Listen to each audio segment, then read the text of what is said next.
It's Gaz, and welcome back to the Warframe video.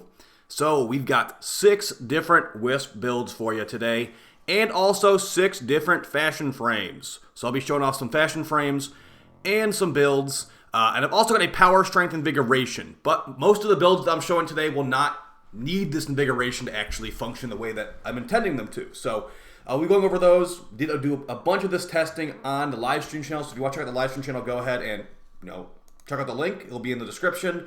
And also, if you're not subbed to this channel, did you know that a big chunk of you are not subscribed that watch these videos? Well, I knew that, and now you know that too. So, yeah, if you want to subscribe, we do daily Warframe video uploads, and I appreciate if you subscribe to the channel. Alright, so our invigoration is going to be pretty insane on here. I just want to kind of get this up here to show everybody. But also, I haven't made a Wisp video in a while, so we're going to be going over a lot of stuff with Wisp, okay? And these are all going to be Helminth builds. So none of them are going to have her 4th ability, the laser, because the laser is honestly viewed by most people as the worst ability on Wisp. So that's how I feel too, so that's what we're going for. Alright, so as far as the builds we'll be showing, we're going to have 6 different builds with 6 different Helminths. So we've got Nourish from Grendel, and we're actually going to be using double Archon mods on this build, and we'll talk about that a little bit more in depth in a little bit here. We've got Eclipse from Mirage, giving us a bunch of extra, weapon damage, very good with Wisp. Especially with her Breach Surge giving you another damage multiplier and stuff. We've got Pillage from Hildren. Now this is the one that won't really work the same without the Invigoration, because for Pillage, and you could make this work with 400% strength. With Pillage, you want 400% power strength for full armor and shield strip. We have 500. This build will not work as well when you have, the Invigoration gone, or if you don't have this Invigoration. So you're probably going to want to jam Molt Augmented or something on here. Or maybe even Archon Intensify, which is actually technically stronger than Umbral Intensify, but we'll go over that later. You've got Thermal Sunder for quickly running through low-level fissures, and technically you could also use a buffer build with the Thermal Transfer Augment mod, giving you increased elemental damage. Maybe just jam that right here, and that'll give you and your teammates elemental damage on your weapons. But for right now, we're not doing that. We've got an RB build, jamming as much power strength as possible, basically. So before anything is proc, before Molt Augmented is proc, before Molt Vigor is proc, before Energy Conversion is proc, we're at 572% strength. So if we stack all this stuff up, we're at 700-ish or more. And that's going to have Dispensary giving us guaranteed double drops, and a chance for triple drops. And then once you stack everything up, it's probably going to be guaranteed triple drops and then quad drops or something like that. And we also got Tharo Strike. This one is going to also work after the Invigoration wears off. It's going to be for armor stripping enemies and technically healing you too. And that's going to be right on the money for how much power strength we want. And keep in mind, we are actually running Archon Shards too. So let's go over one thing at a time here. So this is the main build I'm showing you today, the Nourish build. And what this does, I'm going to quickly show you what the situation is. We're also going to go over the Archon Shards. So as far as Archon Shards, we've got the Tau Forged Amber Shard for 37.5% casting speed. Helps you cast Breach Surge faster. Helps you plop down the moats faster. Just is better than not having this, in my opinion. If you put strength in that slot and you already have strength in the other slots, you're not going to really notice as much as the casting speed increase, in my opinion. We've got a Tau Forged Crimson Shard for ability strength, giving us power strength. We've got 2 other normal Crimson Shards for ability strength, so a total of 45% increased ability strength from our shards. And we've also, actually it's 35%. And then we've got the melee crit damage normal shard, just for making the Glaive Prime have more crit damage. Not necessary. You could definitely just go with a duration shard there, or another strength shard, or literally anything. This is there's a completely free slot right here. I had armor shards in there before, but the armor shards didn't really do anything. So, as far as weapons too, we'll go over weapons briefly. But the idea of this build is we're using Archon Stretch, which gives us energy regen after we do electric damage. We've got Wisp Shock Reservoir, which is going to make enemies get shocked nearby. Did you see those enemies over there already got shocked? We're regenerating 2 energy per second. Once we cast Nourish, the energy multiplier is going to make it where that energy per second is multiplied, depending on how much power strength we have. Currently with this build, it is a 5.44 multiplier, so it's about 10 energy per second with that active. And keep in mind, that will also work for your teammates if they have Archon Stretch active as well. So, pretty straightforward there. And also what happens now, since we're running Combat Discipline, every time we get a kill, we will release a viral AoE, which will do 1 guaranteed viral proc and some damage too. Keep in mind that this has a cooldown of about 1 second. So if you're mowing down like 10 enemies at a time, you're only going to get 1 viral AoE. So lots of stunning. We're not even using Breach Surge right now.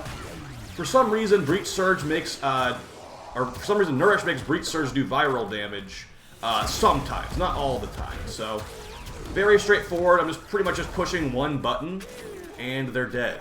So that's the idea of this build. The main thing we're modding for on this build is actually range. We want a really big radius on our Breach Surge, and we want a really big radius on our Nourish. If the Invigoration wore off, we'd be at 204% strength, which is still a pretty good multiplier for Nourish. And then Breach Surge, you know, you cast this with this build, a 47.7 meter blind radius, and a 8x multiplier and an 80% chance to release Ghost on hit. And then we got 300% increased viral damage, very good, 1,000 viral damage explosion. So when we're modding our weapons, let's actually get some gameplay footage on the screen while we're talking about this. When we mod our weapons, we want to go for corrosive damage or something that's not viral, since we're already going to be getting viral from this ability. So as far as my build on the Cedo, I want to make a Cedo build because I haven't made one of those in a while either. We've actually gone for corrosive on here. And of course you could mod the Cedo for viral if you wanted to. But I usually would recommend corrosive anyway, just because we have one of these primed mods, primed charged shell. Now there is a primed chilling grasp technically too, for you want to do viral damage, but I've gone with primed charged shell here. We've got corrosive and heat. And the riven mod, if you don't have a riven mod for the Cedo, it's not too big of a deal. You can just replace that mod with vigilante armaments. It's going to be a little bit less powerful, but it's going to also give you the same kind of multi-shot, and you might technically get more orange crits than I actually do here. So as you see, I did not mod for crit chance. That does not matter because we actually have Avenger on our frame. If you want to go for Avenger, or if you want to go for crit chance, you could definitely throw that on here, but you're going to have to sacrifice something somewhere. You could technically take out Blaze. You don't need Blaze, I suppose, since we do have, you know, the Cedo does have heat procs on its alt fire, and we're also using primary frostbite. On status effect, on cold status effect, increases crit damage and multi-shot for 12 seconds stacked with 40 times. I'd say this is like the only weapon in the game I'd actually run this on. And also keep in mind, since we have Wisp modes, you can take off critical. You can not have to worry about that minus fire rate. But since this weapon does guaranteed cold proc, I think this is one of the only weapons in the game I would actually use this on. So yeah, that's gonna be up to you. But yeah, as far as the rest of it, we got Bane of the Corrupted. I've been doing lots of these Runa survival missions. That's gonna make you do more damage to those Corrupted. And also we've got Galvanized Savvy. Since the Cedo already has Condition Overload built into it, one of its special abilities, we're putting on Galvanized Savvy for even more Condition Overload and even more status procs. So the way that Primary Frostbite works, and by the way, Primary Frostbite is not a must-use on this thing. I actually think Deadhead would probably be smarter in the long run. But I wanted to just try it out. That's actually what the purpose of this footage right here was, to try out Primary Frostbite. I think it's usable on this weapon and a couple other weapons maybe. And it does also proc from Warframe abilities, but Wisp doesn't do any cold procs with her abilities. Maybe Thermal Sunder would be good. And unfortunately, I was testing it on Frost, and Frost's 4th ability does not proc Primary Frostbite for some reason. So that's unfortunate. So just quickly showing how this works. We're just going to do the same thing we did against these corrupted enemies. We put down the Wisp modes for that fire rate, because we don't have any fire rate mods. And we use the Cedo, and there you go. Viral and corrosive. And look how many procs they have now. If we were to fire at them now, so many different procs, so much extra damage. And yeah, now this is not going to be a merciless arcane or like a Deadhead arcane. You do not have to get kill stacks from it. You just get stacks from getting cold procs. As you see right there with the Cedo, it's quite easy to keep those stacks going. Alright, moving on to some of the other weapons. And in the footage right here, we're using the Twin Comac. I was just testing stuff out. As far as Wisp, I'd say the Kuva Nucor is a very good weapon for her, as is the Tenant Cycron. We're going to show the Tenant Cycron here right now with a magnetic roll. And that's going to be good for debuffing enemies that have shields. It's going to be good for, you know, giving you lots of procs for Condition Overload. I don't usually mod for magnetic, so this will be helpful there. And it will also just help her killing enemies because it chains between enemies. We've actually got a magnetic roll right here. And as far as what the the build is we've got a heat build. It's a heat and magnetic build. Well, actually, it's only heat mods, but it's a magnetic Cycron. Of course, you could throw corrosive on here too, since we have built-in viral. We don't need, the thing is, we don't need to mod for viral because we have viral from Nourish. So if you want to go with corrosive, be my guest. Maybe throw in the corrosive mod here because this thing has base heat. I'm just making the heat weighting better. It has base heat, so we just can throw on these two. And there you go, corrosive magnetic heat, and then you throw on viral. That's corrosive magnetic heat viral. Good for proccing, good for killing enemies, just good in general. And our dexterity on here is just because it's easy to get kills with the Glaive Prime, which is what we're using here. And if you don't have the Glaive Ribbon, just throw on Gladiator Might in that slot, and it's going to be very similar, honestly. So yeah, this is a very good weapon with Wisp, as she does do big damage with that Breach Surge, and this thing is basically just a guaranteed kill every enemy you throw it at.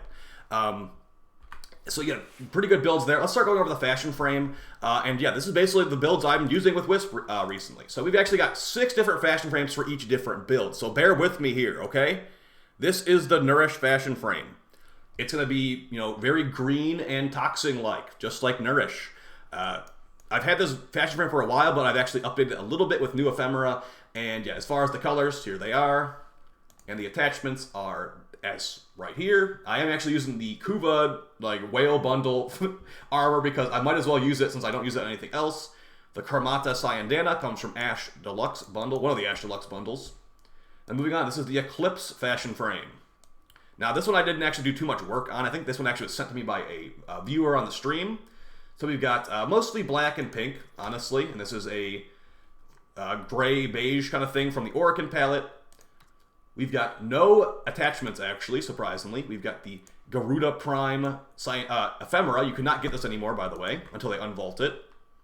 And then we've got the Sayandana is the Polchinopsis Sayandana. I think this is from like Korra Deluxe or something.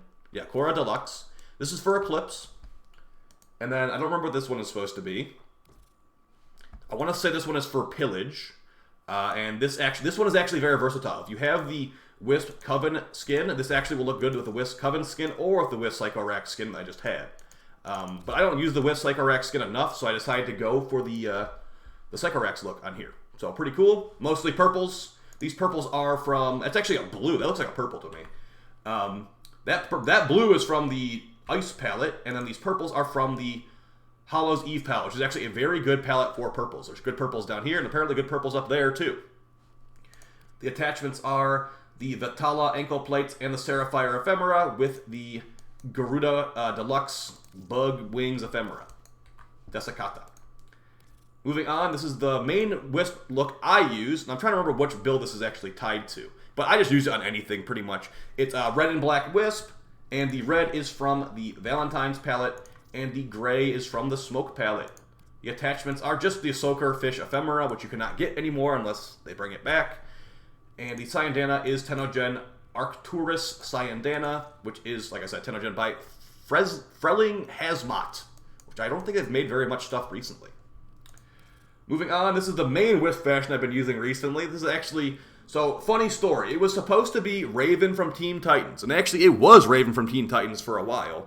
But I never used the fashion frame. Somebody made Raven from Teen Titans and sent it to me. And I'm just like, I don't really use this. So I actually customized it a little bit more myself. And I changed it to make it my own. So, currently, this is like purple eggplant Wisp, I guess I'd call it. And as far as the colors, we've got a purple from the Eminence palette. And black from the... That's apparently a very dark purple right there from the Hollow's Eve palette. We got colors all over the place on this one. The red is from the Valentine's palette, and so on and so forth. Attachments-wise, just the Seraphire ephemera, with actually some not copying main colors for once. Like I said, this is like a Frankenstein monster of my fashion frame and someone else's fashion frame that I like put somewhere in between. So, pretty cool. And as far as Sayandanas, you don't want to block the #1 assets. So we got the Asa Phased Sayandana, which is pretty much invisible. Now there is technically a Sayandana there, you just can't really see it that well. I believe that Sayandana comes from the Steam Marketplace, hilariously. Not Tenogen, not the store, the Steam Marketplace. You have to actually like give like 90 cents or whatever to buy this. And when I say buy this, you're literally buying something that's invisible. But yeah, it looks better in some situations. And the last fashion frame is going to be the Demon Wisp. This is for Tharos Strike, and this is pretty hardcore looking. It's got the Psycho-Rack's skin and helmet, and the attachments are the Prisma Avia ankle plates. I didn't even notice those. You could probably just take those off, honestly. And then the Nyctalos ephemera, the big evil wings. You get those from Nabarus, and it's not currently available. It will be available next year, though. And as far as Sayandana, no Sayandana. Of course, you could use the Asa Phase Sayandana if you wanted to for an invisible Sayandana. And that is it for the Wisp fashion frames. Overall, I'd say that my favorite fashion frame is currently this one. I'm going to put that in the A config. And my favorite build is the Nourish build. since we, like I said, since we have these shock motes giving us energy regen per second, we don't need to run it energize, we don't need to run, you know, anything involving energy regen. And combat this one will both proc Nourish, Retaliation Attack, and it will proc Avenger for giving us increased crit chance. I showed you the Cedo here, but another weapon I've been using quite often on Wisp is going to be the Vermisplicer primary kit gun with parts, Vermisplicer, Palmerus, and Splat. This is the tentacle gun I'm always using on stream, and I will link the video in the description of what I usually use on this thing. But yeah, the general gist of it is just like red crit tentacles, basically. Since we're running Avenger, you will see red crits with this thing if you have a Rivet. And if your cat buff is not forcing you to do orange crits like it's about to do right now. So yeah, very powerful weapon, one of the best kit guns in my opinion, and it has very cheap ribbons too. So if we get Avenger to proc here, there you go, red crit tentacles, what's not to like? And I technically am not really min-maxing it properly as I do have a viral build on here, and I'm using Nourish. So I could actually have corrosive and viral if I was min-maxing properly. So hope you guys found this video helpful. Like I said, the invigoration is not necessary for these. It does make them stronger, don't get me wrong. Your energy multiplier will be lower for Nourish and all that, but I think the viral retaliation buff on Nourish is very, very important. Retaliation attack, rather, is very important. And don't forget also, this will also increase the DPS of your teammates. Since you're giving a fire rate buff already, giving them viral damage on top of that is going to make it where they're just mowing down enemies. But it might annoy some people who are trying to run mainly slash builds. I'm talking like Cora and stuff like that. Either way, guys, hope you found this video fun and helpful. I'll see you next time. And yeah, lots of videos coming out on the channel. Appreciate all the support. Take it easy. Peace.